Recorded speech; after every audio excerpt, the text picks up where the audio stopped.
Welcome to Soulciete, the shift, the tribe, the movement. May you live so true. Live from Los Angeles, this is Dr. Erin, Doctor of Divinity. We come together each day to know the truth, live on spiritual principle, and align with universal law.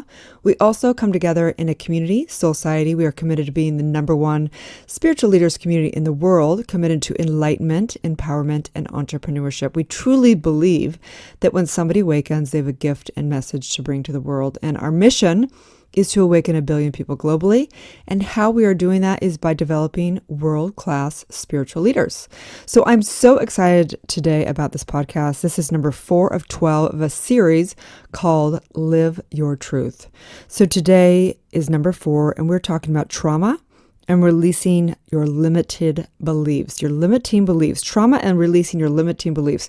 So this is probably, in my opinion, one of the most profound pieces of work that I've developed over the course of the last 25 years of my own spiritual seeking and diving deep into different processes. I would say doing trauma work is probably one of the most important works you will ever do for your awakening and for basically re-empowering yourself, reclaiming the power that you already are. Because remember that all spiritual work, all inner work from a spiritual perspective is doing one thing and one thing only. And it's really coming back to your true identity, your I am, the all-powerful, all-knowing spiritual identity that you have. So all the inner work is really peeling away the layers of the onion of your consciousness, of peeling back all those false identities and false beliefs. And so today is a process that I'm going to take you through that has been probably the biggest shift in the work that I've done. Other than, say, meditation and prayer, I would say trauma work is even more profound than those in that it has fast results, having people shift their life. So also, I want to disclose that if you've been through a lot of trauma, it's important to go to a practitioner, go to a therapist, go to whoever, to a professional that can help you with this. This is if you have mental disorder, if you've been through major trauma. I don't recommend trying this at home. But you are your own spiritual. If you're doing spiritual work, you have the right to do anything you want for yourself. And we have the right as spiritual practitioners to do that as well. Also, just disclosing that this is not a cure. We cannot disclose that also legally, that this is a spiritual process, okay? So we're going to do some processes, right? So trauma. We have to first define what is trauma. And trauma is, there's different types of trauma. There can be physical traumas and there can be emotional traumas. And today we are primarily talking about emotional trauma, okay? So what is trauma? Trauma is relative for each person.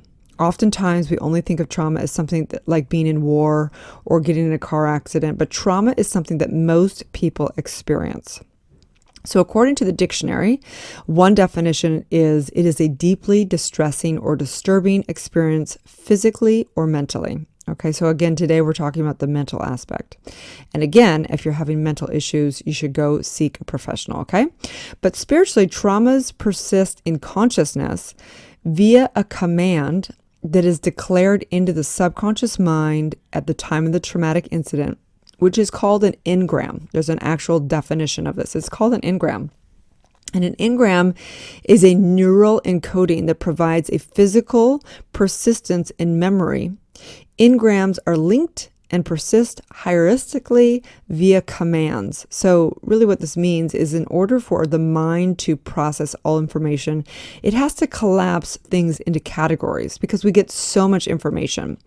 Like I always use the analogy of when we first learned to walk, you had to use every single, all your mind power. It took everything to move your feet and your legs and steady yourself as a, whatever that was, 1 year old or whatever, right? So the subconscious mind works for us and against us, right?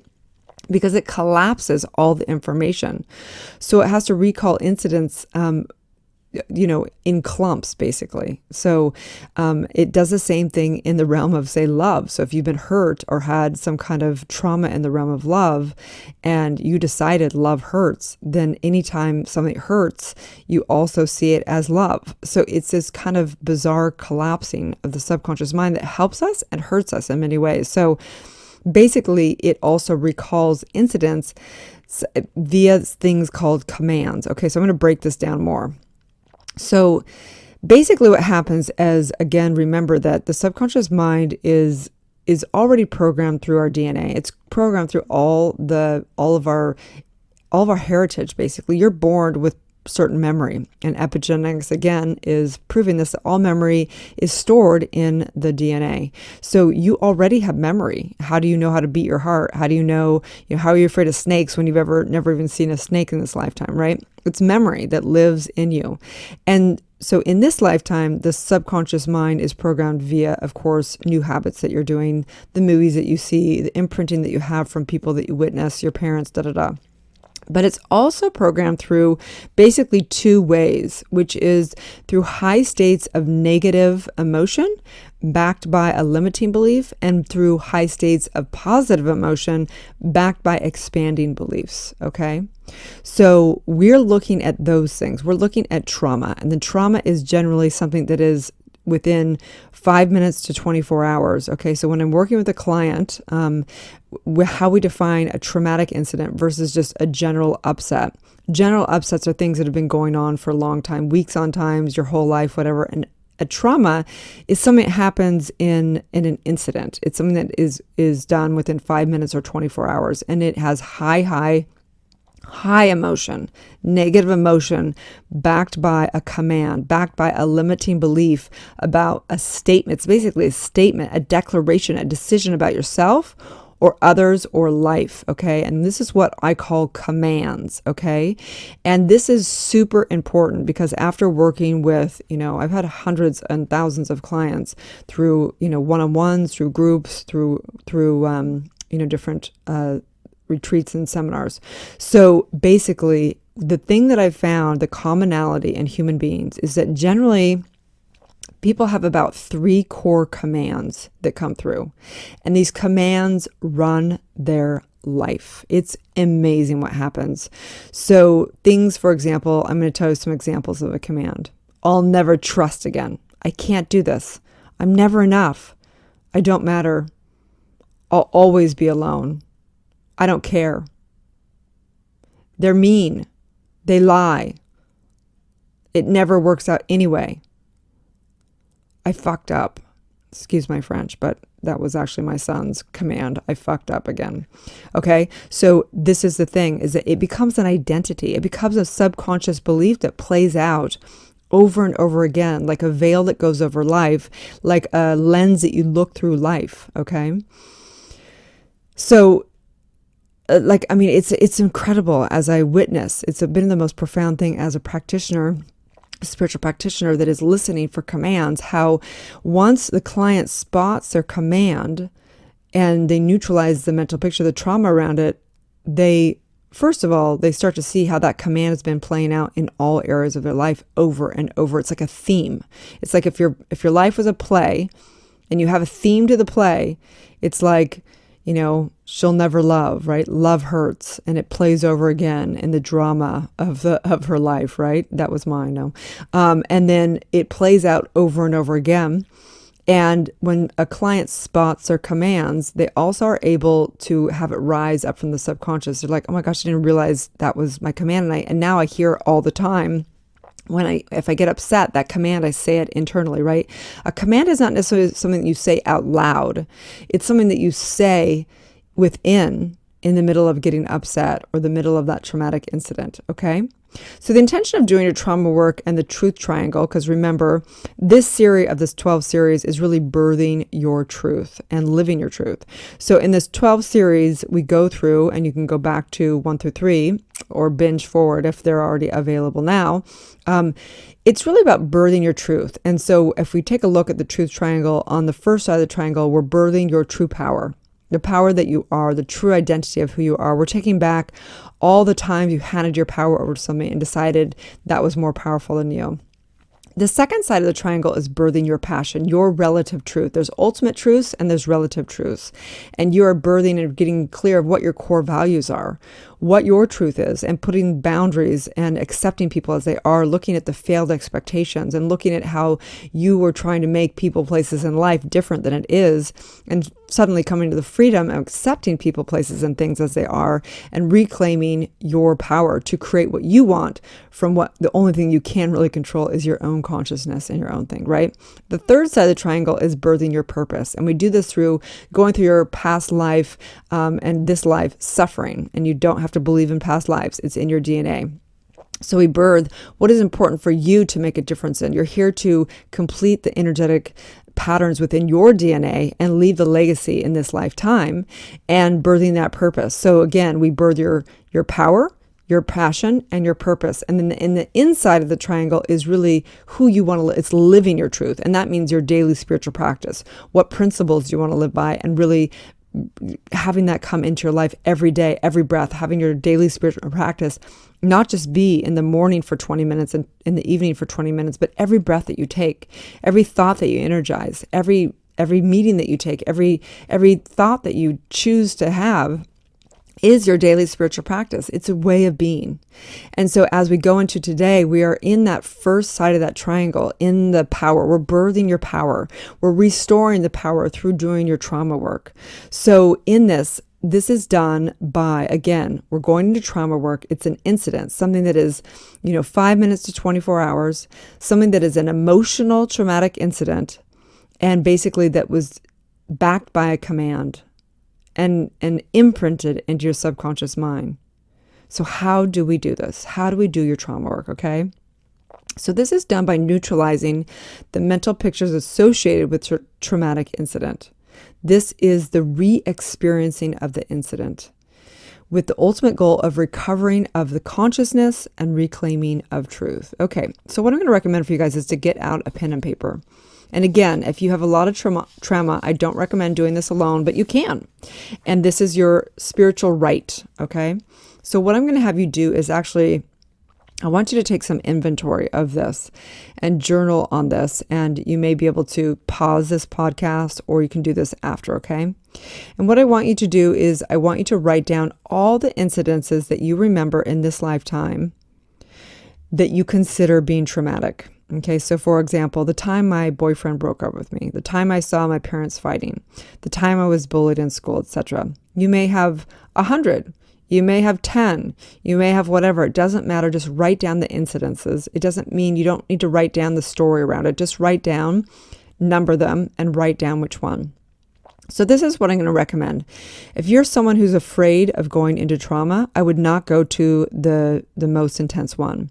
I would start with one that's not that big of a trauma. Start with one that you don't get really upset when you think about it. Okay, let's begin with something that's not as intense. For other people, they're like, look, I want to go deep into it. I want to go to the core of the, of the root of all of it. And I want to go way, way down there into that weed and pull out the root and get it out of my consciousness. That's how I'd be, right? So you can do that if you're ready for that, okay?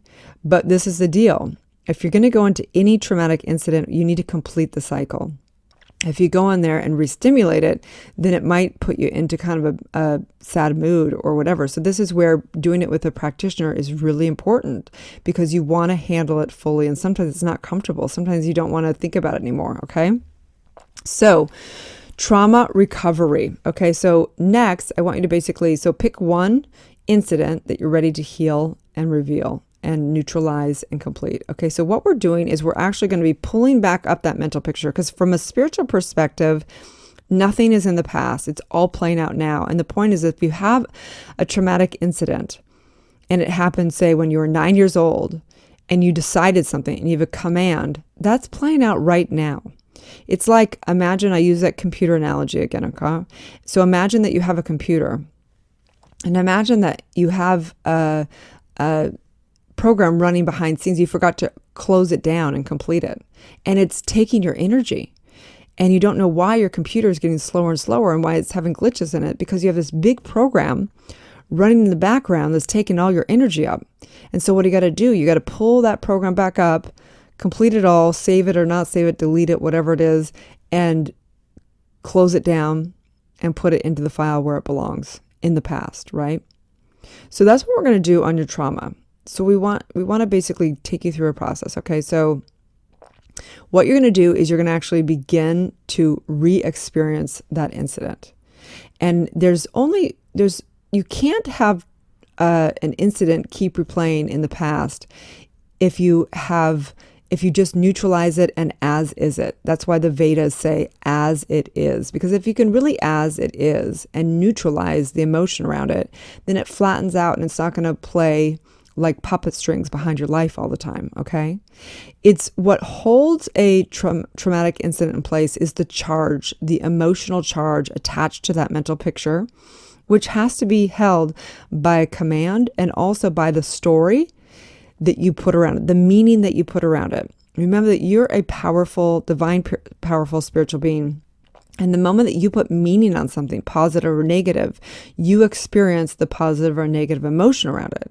So as long as you're judging it, as long as you're evaluating the traumatic incident, as long as you are putting a meaning around it and a backstory or evaluating it, it will hold the traumatic incident in place and keep playing over and over in your life, okay?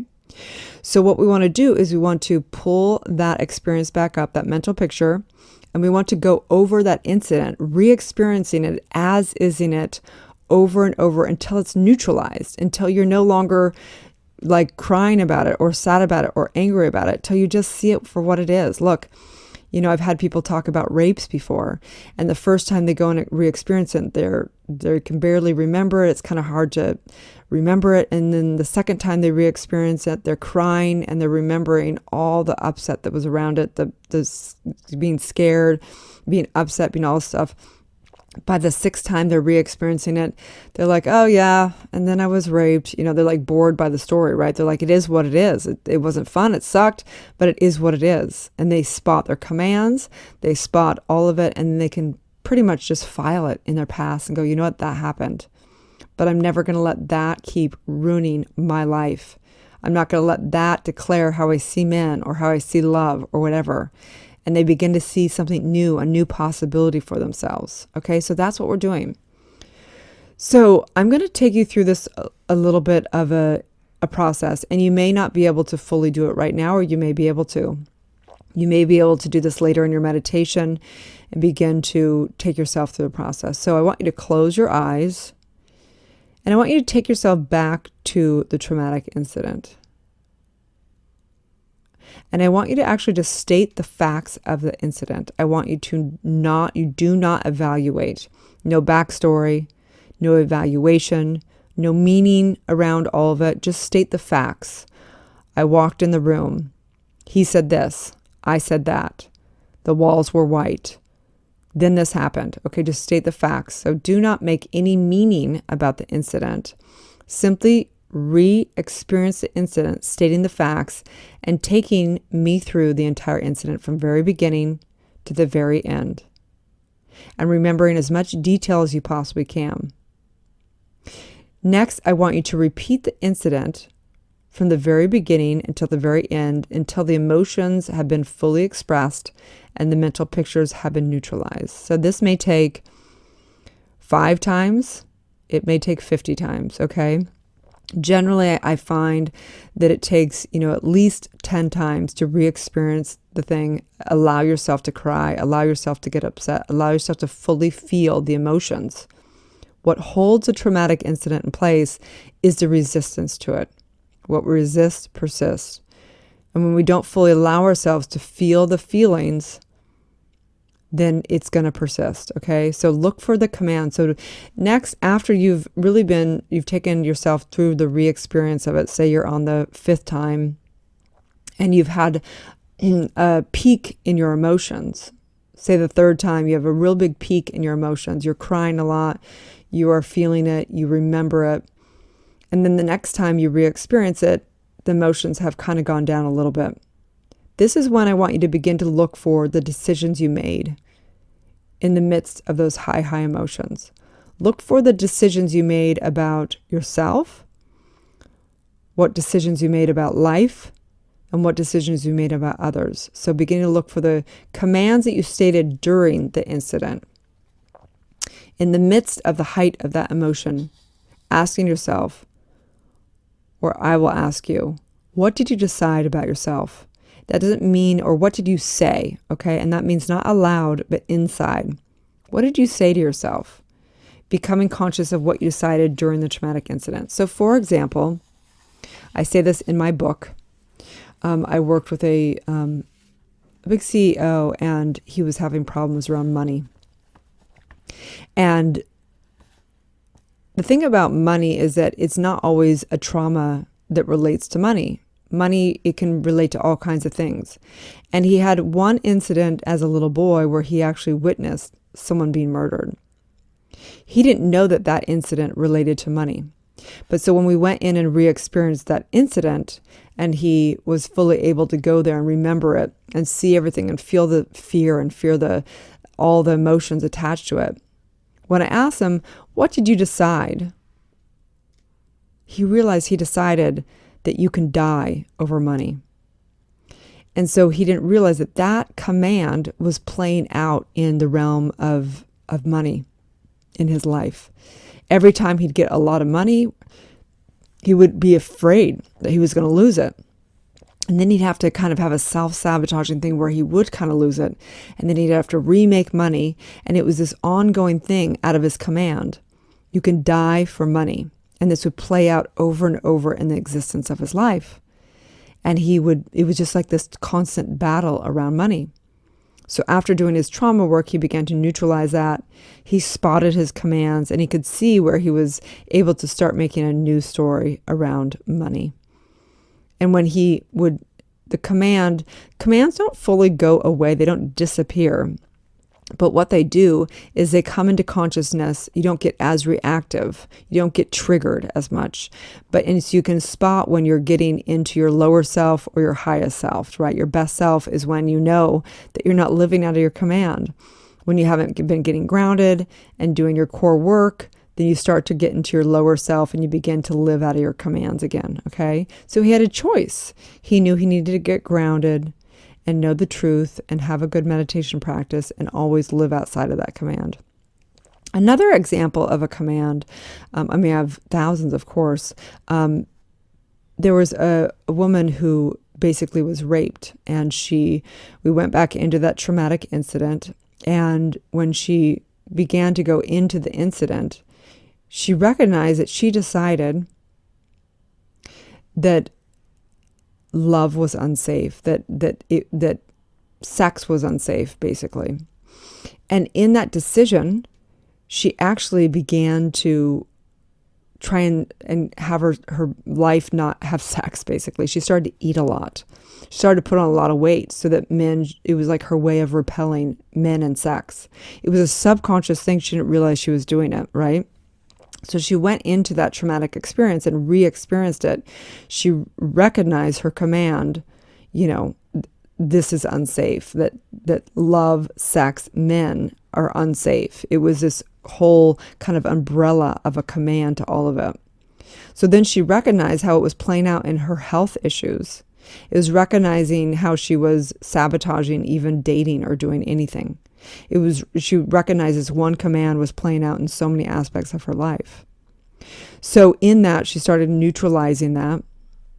And she basically recognized how that this was a self-fulfilling prophecy, this command in her life, and how she wanted to make a new decision for herself. She began to, really take care of herself in a loving way, and began to restore her health, and began to date again, put herself out there. So commands they play out in many, many different areas of your life. They can play out in your finances. They can play out in your health. They can play out in your relationships. They can play out in your self-expression, and so on and so forth, right? So we want to start looking at the commands, right? So me personally, I remember when I had gotten clear of my commands. And one was when I was 6 months old. And what you'll do when you do these commands is, at first you may not be able to remember, past earlier than, say, 5 years old. But as you start doing more and more of your trauma work, it opens up your consciousness, and you actually begin to remember traumas that happened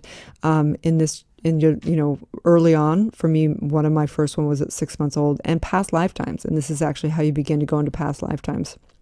And again, you don't have to believe in past lifetimes, but your DNA is there, and you can go into those traumatic memories. So for me, I remember being 6 months old, and my parents, they didn't know any better at the time. It wasn't out of cruelty. They just didn't know. They went over to Europe for a month, and they left me with my mom's mom, and my mom's mom was not exactly the sweetest woman. And I remember my incident was I was in the crib at 6 months old, left alone in the middle of the night, crying. And I needed love. I couldn't get love. Therefore, I decided I wouldn't love. And I had spent majority of my life kind of with walls around my ability to love, or calling in partners that were just not available. And therefore, I didn't have to be available. And it was a command that it came out as I don't care. And I did care. But so the command played out over and over, where I just would find anything wrong, or I would just pick partners where I didn't care as much about them. And it played out over and over again.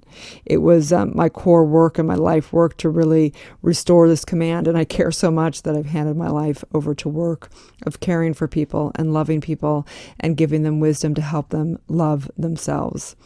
So, it is an ongoing thing, and trauma is fascinating, because usually we think of trauma as something that's awful that's happened. But when you do this work, you begin to recognize that trauma is one of the biggest blessings that we have, because when we have a command, like, for example, one of my other traumas, of course, was when I had a stillborn son at 22 years old, and that trauma sent me on the quest of awakening, and sent me on the quest of doing, the career that I have right now. And so I just want you to recognize that you can heal your trauma. You can neutralize your trauma. You can overcome this. And whether you do this with a practitioner, you can do EMDR, you can come to Soulciete and reach out. We have trained ambassadors around this. And you can begin to heal yourself. There's many different modalities now. I think there's tapping. I've never tried tapping, so I can't say that I recommend that. But I know that my mother did EMDR also. I've worked with tons of clients. There's prolonged therapy, cognitive therapy, which is very similar to this that we do as spiritual practitioners. So, really getting in there, neutralizing the trauma, asking yourself, what did you decide about yourself, about others, and about life? And in my experience, trauma work restores freedom of choice. Commands might not fully disappear, but they're brought fully into consciousness and no longer hide within the subconscious mind. Triggers may still persist, but are majorly diminished. The commands that once played out like, puppet strings in your life, in one's habitual life, get minimized. Truth is recovered within mind. And so as you are completing your re-experiencing of your trauma, you may consider asking yourself, is there anything new for you to see now? What do you see? What's the new possibility? Once you see your command, once you can just as is the traumatic incident, what's new for you? How do you feel about the experience? What is a new possibility? And so for me, I know the new possibility for myself was to really care about people. The new possibility out of the trauma that happened with my stillborn, of feeling like life is so awful, that the command was to really create a beautiful life. That's the opportunity. And I just get choked up even off that, because I recognize that little girl, that 22-year-old girl with a stillborn baby in that room, she chose that at some level. And I truly believe that the traumas that we at some level choose to go through that experience so that we can understand it. And so that when we have triumph over it, we can help others through that same thing. We can be a voice that helps others through that. And that's the beauty of life, this relative experience, okay? So this again was number 4 of number 12 of a series on this podcast called Live Your Truth. If you get value from the series, please tell somebody about it. Share it with somebody. I believe this is the core work that we all need. And if this even just has somebody recognize that they need to do their trauma work and go to their own personal therapist or whatever that is, it will make a difference. Please share this, you guys. It's super important. You can go back to the first 3, and then after this, 5 through 12, of birthing your truth and living your truth. You guys have a wonderful day. Please reach out if you have any questions. And again, if you have a lot of trauma, please reach for a professional. Do not try this alone. If you have a lot of trauma, please begin with some lighter traumas in your life, neutralizing those, and then going deeper and deeper. And you can even go into your past lives. We're going to go that later in the series. We will actually be going into past life regressions. Okay? Have a beautiful day, and may you live your truth. Thanks again for tuning in to Dr. Erin and Soulciete podcast. I'd like to invite you to write a review on iTunes. Also, I have a free gift for you, a money meditation and worksheet, which you can find at soulciete.com. That's www.soulciete.com. Or 30 guided meditations at drerin.tv. That's www.drerin.tv. We also hold monthly Soulciete events that are all about transformation and building extraordinary community. You can also watch me live daily on goodmorninglalaland.com or Instagram at drerin.tv. Grab your free manifestation masterclass with the purchase of my international best-selling book, Awakening, a 40-day guide to unleashing your spiritual powers, life purpose, and manifesting your dreams at erinfallhaskell.com/awakening book.